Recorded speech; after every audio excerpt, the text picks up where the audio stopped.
La vaste salle du palais égyptien est plongée dans une pénombre solennelle où chaque pilier se perd dans les ombres.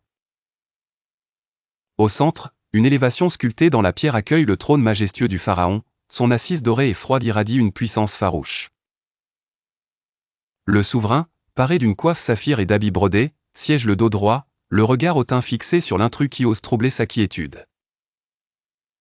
Sa présence domine l'espace, entremêlée à une obscurité presque palpable qui s'allonge comme ses propres ombres dans la pièce. Face à lui, Musa, vêtue d'une simple tunique, le contraste avec l'opulence environnante est frappant.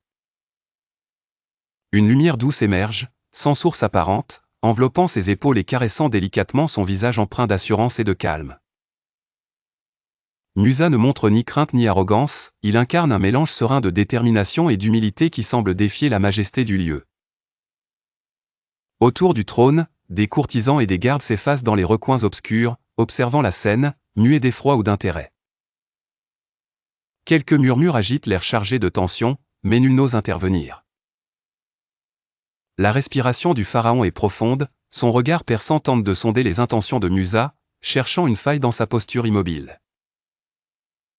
L'ambiance rappelle celle d'un film noir où tout semble converger vers un duel silencieux d'esprit et de volonté.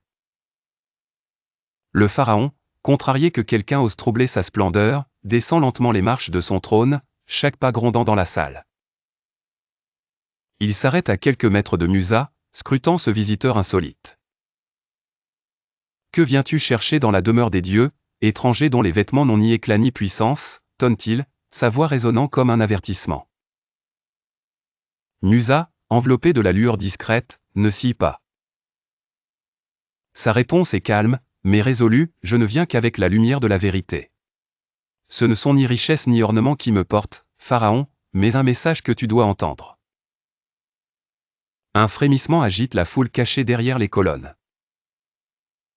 Le souverain plisse les yeux, sentant que l'issue de cet échange ne dépend pas de la force, mais de l'influence qui s'y déroule, invisible.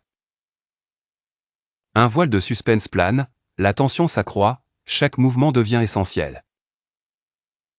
Les deux figures se tiennent tête, incarnant à la fois le crépuscule et l'aurore d'un épisode historique. L'obscurité du palais contraste avec la lumière qui accompagne Musa, métaphore vivante de la lutte entre l'orgueil et la révélation. L'histoire, en suspens, s'arrête ici, laissant le spectateur entre effroi et fascination, dans un tableau cinématographique où s'affrontent majesté, pouvoir et l'audace d'un homme venu défier la nuit.